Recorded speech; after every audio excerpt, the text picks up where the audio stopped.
Welcome to Dear Lover, a space to dive deep into the unknown and celebrate diverse human creativity and devoted self-intimacy. My name's Amy, and I'm here to get real and unscripted in sharing my journey of reclaiming my feminine nature and awakening into my truth. We'll be sharing conversations and stories on self-love, sensual embodiment, intimacy, and creative empowerment, all with the intention to be on this journey together of coming home to our heart, embody the fullest expression of our sexuality, and lead with love, compassion, play, and joy. So let's trust, breathe, and believe, and create magic together. Hello and welcome to the second episode of Dear Lover. Thank you so much for tuning in. This is going to be a fiery, honest, real episode. I'm going to share more of the why behind Dear Lover, why I've decided to focus on this concept of self-love, sensual embodiment, creative empowerment, and really owning all of who we are, deepening that self-love. And I'm going to share a charity that is linked to my story. I do mention it in the previous episode. If you haven't listened to the previous episode, I can understand it might take you a while. It's very long. I share my whole story, and one of the first things I share is my birth story, and I will be sharing more about that here, and the charity linked to that I'm going to set up a donation page, an ongoing donation that is linked to this podcast to support this charity that I feel very passionate about. And then we're going to share the concept of owning, how empowering it is to own our story. Because honestly, when I sat down and recorded that and then released it into the world, the energy of that was so empowering to own it. And I can tell you, I had so much resistance around this, so much resistance around owning my story, using the words I, my, me, you, because my spiritual ego had previously developed that resistance around that. And yeah, I will share the lessons around that of what I've experienced in that. So if you have felt resistance in, really owning all of who you are, stepping into your purpose, stepping into your soul purpose, stepping into your highest self, if you felt resistance in this episode is for you. So let's dive in. What I really want you to, the intention of this podcast is to help you to feel your own fire. That is really the intention of Dear Lover, is to feel your fire inside, feel your essence, connect to your essence. So owning our story, right? Like I said, it's the most powerful, it's the foundation of what we're here for. How can we serve as our highest self as our highest potential if we don't own our humanness, right? And when I sat down and that story episode, I initially just wrote notes in my phone, and I wrote out the lessons that I learned at each stage of my life, because I felt I wanted it to be empowering, and these are, and be real as well. I'm going to repeatedly come back to this. One of my deepest values is honesty, being real, honesty, and this is what I want this podcast to be, show up in all our messiness, be honest with those truths, because in the past, I haven't. In the past, and I'm the first to own that, in the past, I've shown up on podcasts, on social media, and been in a spiritual woo-woo place, of this universal experience, and not really owning where I'm at. And sharing honestly. And I'm not saying you need to share honestly all the time on a podcast or on social media. That's not what I'm saying. But share with yourself at least. Be honest with that. Let's be honest with ourselves, right? Let's be honest with ourselves. So let's just ground a bit. And I want to circle back to the birth story, and why this why I'm doing what I'm doing. And, why I'm doing what I'm doing is to come back to the joy of living, right? The joy of life. Like, the intention of Dear Lover, this brand, is to empower all of us to embrace the joy of being, the joy of living, the joy of being human, embracing the gifts of life. And within that, that means embracing the challenges, the traumas, all of life, right? The deep grief, the deep sadness.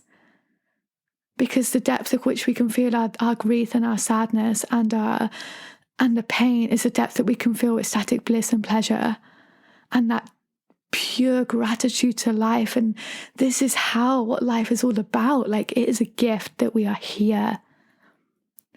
And I feel this deep to my core, because coming back to my birth, I was a 3-month premature baby. I was born at King's College Hospital, 29th of July, 1990. And I was a premature baby. And it wasn't, I had we all have a risk, we could die at any point, right? Any point in every day we could die. But being premature, right, that comes with complications, challenges, and, these more likelihood of developing long-term disabilities and problems and things. And I'm sitting here right now, healthy adult human being, looking, and that's why sharing my story was so powerful, looking back on my life and looking at the abundance of my life and the gifts. And that's not to say it hasn't been challenging. It's been challenging. It's so much.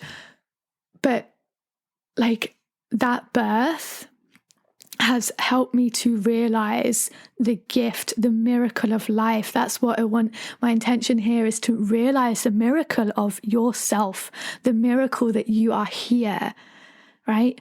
The miracle of your life. It's incredible. And the charity that I'm very committed to supporting is Bliss. Bliss is a UK-based charity and they're dedicated to supporting premature and sick babies. And I'm going to set up within this, I've probably set it up by now when this episode is out, actually, a Just Giving page dedicated to Bliss. I'll share a little bit of my story written down on that page. And this is to donate. This will be an ongoing donation. If you feel called to, if you feel any donations for this podcast will go to this. I really want to support this charity, give to this charity they provide that essential support for babies, for their families. As an adult as well, now I've become more connected and more compassionate, more understanding towards my parents, what my parents must have been going through when they were I think my mum had me when she was 24. I'm not quite sure, but really young, right? Really young. And we've quite recently we got out the old photos. I've brought them with me, and of me as a baby, and there's one of her just holding me, coming out, bringing me home for the first time after spending 3 months in hospital. And I asked her how she felt in that moment, and she said, scared. Right? I mean, I'm not a parent. I'm sure all parents feel like that, no matter if their baby is premature or what. I can imagine bringing a human being home with you, and your responsibility is to keep this human being alive and to hopefully thrive as well. It's scary. And honestly, this developed so much compassion for my mum, for my parents, and what they must have gone through at that time when I was born, and the impact that had, and the care and attention that was all on me at that really vulnerable time. And thankfully I didn't have any long-term complications. The only complication I had was speech, actually, which is beautiful now, right? Here I'm speaking on a podcast. I didn't start to speak until the age of 3. And and then the story just rolls out that I this is why I feel so passionate about supporting children with disabilities, with special needs, and I particularly enjoy working with speech and language therapists and working, with that communication piece with children with disabilities, but also on that nonverbal communication. I've worked in a special needs school, and I've worked, had a class with children with severe autism and, with nonverbal communication, and have worked with speech and language therapists to work on the sensual, our nonverbal communication, our body language and sensual. And we used lots of connecting to the senses. So it's an area I'm passionate about supporting this because I know full well that could have been me. But I'm here as a healthy adult, as their teacher, and what an honor, what a privilege that is, and because I've seen it, I've felt it, I've seen it with my eyes, I've felt it with my body, looking into these kids' eyes, and know that they will never have the opportunities that I've had simply because of the way they were born. They lots of the children I work with, they were born with whatever, I don't like to say disability because it's a gift as well. Yeah, obviously it's really challenging, but I've seen the gifts that these children bring. I really feel like children with these challenges and disabilities are here to shine here with their own special gifts. That's a deep core belief. We all have our own gifts, no matter what, no matter what our challenges are, no matter how hopeless we can feel at certain points in our life, no matter how meaningless our life can feel at some point, at some time, I've been there. We all have our gifts. They're always in there. And, this is why I feel so passionate about supporting Bliss. And like I said, I'm going to continuing. This is going to be an ongoing donation forever, as long as this podcast exists, which is forever. This podcast, Dear Lover, is going, we're off the ground here. We're running with this, and it's going to be an ongoing donation. And so I would be really, really grateful if you just donated a small amount to this charity. It would make a huge difference. That small amount adds up, right? Imagine if everyone who listened to this podcast, this episode right now, just donated £5, right? Or even £2, £3. Imagine if everyone did that. The accumulation of that will be so appreciated and so felt. So I'll drop that link below. And yeah, very much appreciate any sort of donation that you can make to this, because we are so lucky in life to experience what we get to experience as healthy, grown adults, right? So yeah, thank you. Thank you so much. And yeah, moving on, kind of stepping into that fire and the energy of owning it, the energy of owning our story. Honestly, I had so much resistance around this and around saying the words I, me, you, because I was in that spiritual space of, this was a few years ago, and I was deeply meditating. I was meditating for hours each day, breath work, doing all the things, yoga and all of these things, reading the books, reading The Power of Now and reading Michael Singer. I love these books. These books have traveled with me. I've donated lots of books. But yeah, these books I always have, and really powerful books. Saying that, so having said that, the power is in you. The power is in acceptance, right? All of these books, spiritual teachings, come down to the same thing, come down to acceptance. And how can we accept, part of Acceptance is accepting all of ourselves. We are human beings. If God did not create us as want us to have an ego, if God didn't want us to have an ego, the universe, source, whatever you resonate with, if God didn't want this, then he wouldn't created us with egos. So it's like it's about accepting our ego, right? Accepting that I-ness in us, that accepting that feeling of separation that we do have. And that's okay, because we are human beings. We are spiritual beings, have a human experience. We're always going to be spiritual. Just because we're using the words I and me and you, it doesn't make you any less spiritual. Actually, it makes you, no, I'm not going to say that, more spiritual, because that's just putting on like levels and things. But yeah, the point is like we are spiritual beings having a human experience, right? Humanness. Like let's get real here. I really want to get real and honest with you on this podcast and just say, hey, yeah, this is what I'm going through. This is what I'm experiencing. This is what I'm learning at this stage. And here we are. Anyone resonate with this? Cool. Yeah, you can. Let's have a chat. If not, okay, see you later. There's so many other podcasts out there, right? And yeah, because when I was deeply in this like spiritual space, and I still am, but just on a different level, on a more human, empowered, real level, and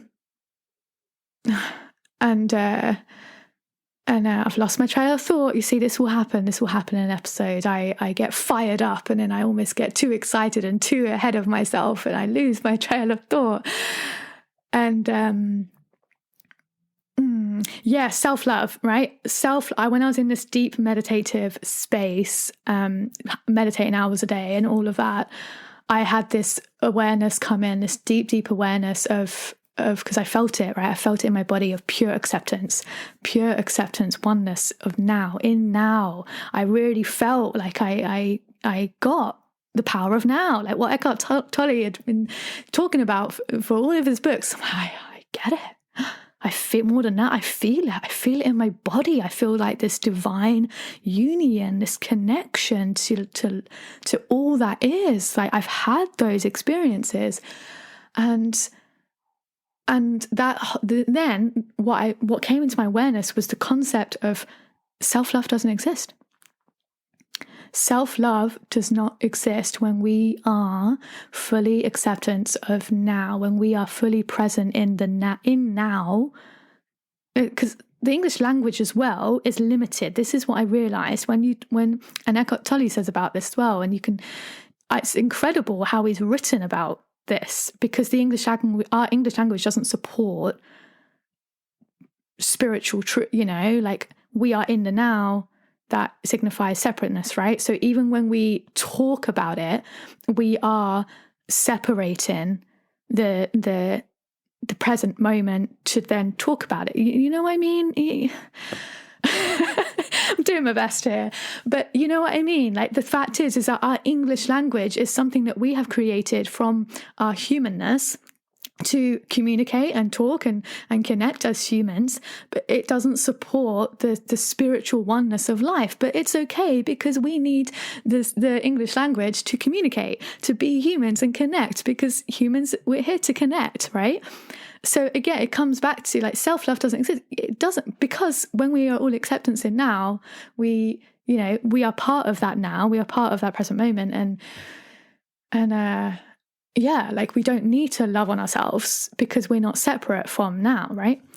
Anyway, this was a few years ago. I had this awareness, and then I went into like this thing of, well, I'm not going, because I was talking about self-love, and I had this realization of, I can't talk about self-love. Self-love doesn't exist. It doesn't exist. Can't talk about this. My spiritual ego came in massively. And I was, and then I kind of like lost my way a bit, because this is what I'm here for. That Leo-ness energy, this is why it took me years to embrace and own that Leo energy. I have Leo as sun and double Scorpio in my chart. I have so much water in my chart combined with fire. So you will see this in me as you get to know me on this podcast, is this fire, this light, this sun, this energy of radiance. And, I want to illuminate the beauty of life and the beauty that is within you. But I also have this double Scorpio energy. I have Scorpio rising, Scorpio moon. So the depths, right? The honest truth of our emotional depth is going to be shared on this podcast. And I hope you're feeling this with me. And the Scorpio, like, I can come across with people that when they first meet me of, she's quite not, I don't feel like you might not feel that Leo warm energy when you first meet me. Like, I have this like face that's looks like I'm annoyed about something or, upset about something. I get a lot, are you okay? Are you enjoying yourself? I'm like, yeah, I'm loving life. I'm enjoying myself. I get that a lot, like, because I think that Scorpio rising in me can come across as like this kind of hard-faced, intimidating nature within me. But come say hi. I'm really warm and loving, like a loving bear, really. So come say hi to me anyway. Love that. But it took me ages to really own that Leo energy within me, and like I said, own my story and own that and embrace, like, with that Leo energy, like it's the sun, like illuminate all of life, like the beauty of life, the gifts, the challenges, the grief, the sadness, shine a light on it. Help us to embrace all of it, accept all of it. And then that Scorpio comes in of like, if you like, I can also have that ability to burn, right? And I'm really aware of this, like, becoming, not crossing boundaries. Like, I've definitely crossed boundaries with my energy before and how penetrating it can be. I'm a 5/1 splenic projector as well. So like double projector going on. Really, like, I have a very penetrating energy, but in that, lots of people project onto me as well, that's my responsibility to, I'm learning. This is something I'm learning right now as I'm sharing my truth more on podcast and showing up on social media in the way that I am, like really learning to protect my energy and protect that and own what's mine and give back the rest, right? Like, learning about energetic boundaries and embodying that in my everyday life. So, and last point here, I want to say about this, about fully owning it and owning your story, owning all of who you are, owning your challenges, owning your lessons, embracing all the emotions, is own it. Within that, own your sexuality, right?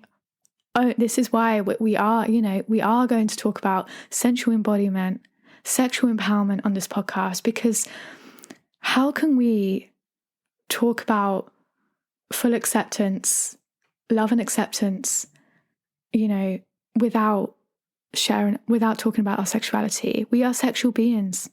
It's where we came from. We all came from sex. And it's completely natural. It's nothing to be ashamed of, but yet we have this deep shame in it. Like, of course I have, I've been working with my own shame around my sexuality. I feel like that's part of my bigger soul mission as well here is sexual education, is contributing to transforming our sexual education into sacred sexual education, and and seeing it as sexuality, as spirituality. It's divine. Like, we are divine sexual beings, and it's beautiful. It's letting go of the shame, going through that, feeling through the shame, right? feeling through the shame, then we naturally let go of it. That's what I've experienced. That's why I love Tantra as well, because Tantra includes our sexuality, like all the other spiritual paths, not to say that Tantra's better than everything, but it does include our sexuality. And on the other side of the coin of that, it can also get misinterpreted, and people can think that Tantra is all about sexuality, and it's all and it's all about sex and having orgies, and and it's really not. Like, that's one side, that's one part of Tantra, but there's different areas of Tantra, and this is when I'm going to bring in guests, people who work in this field more in depth to share on this, to share their expertise in Tantra, and whilst continuing my path, and whilst honestly sharing with you as a listener, as a friend, like, as I see this podcast as as friends, two friends sitting down and having a chat, an intimate chat. Like, if you want some honest truths and intimacy, you've come to the right podcast. Like, this is what Dear Love is about, is love and acceptance, honesty, truth, and being here for all of it. So, acceptance and love and acceptance, I do believe I think the root is education. And if we were taught about, love and acceptance of all of us, including our sexuality and including our sex education in that, the rate of sexual assaults will go down. The rate of all the sexual assaults we have, like, it deepens, it saddens me. It's why I'm here. It's why I'm here to do this, like, contribute to this mission of transforming our sex education and owning our story and like owning our traumas we have around sexual education. Because I feel like even if we had this, amazing, even if we had like parents who were really sex positive parents, and there was like buckets of condoms around the house or something, or and we had like these really open, positive conversations about sex when we were growing up as a teenager and things as well, I feel like even then it's there's no escaping societal messaging, conditioning, the lack of sex education we got at school, so there's a lot to this episode, isn't there? It's probably like 3 episodes in one that I've done here, but hey ho, we're just going to run with it. So let's just sum it up there, because I do want to keep this a bit shorter, a lot shorter than the previous episode. But coming back to owning your story. How can you own your story today? What are you like not accepting about that? What resistance do you feel in your body around owning your story? And journal on that. Like, what am I resistance to in owning my story? Because I tell you from experience, it's the most empowering thing that I've done. And then we can truly step into our gifts, shine our light, serve from our higher self. Right? And coming back to Bliss, really, really appreciate if you can give anything to Bliss. Click on the link in the show notes, and it'll also be on my Instagram. I really appreciate any donation to support the premature, sick babies, the families, and to remember that gift of life, like help them and honor their small life that they have, and support those parents. Can you imagine? I can only imagine what that'd be like as a parent. And own it, including your humanness in all of this, including your sexuality, and own your story. Own all of who you are. You are an incredible gift to this world. Always remember that. You are a miracle. We all are. Thank you for listening. Thank you so much for listening in. If you enjoyed this episode, share it with a friend or post it on social media and tag me so I can personally thank you for helping to get the message out. I am so grateful to be on this journey with you. Talk to you soon.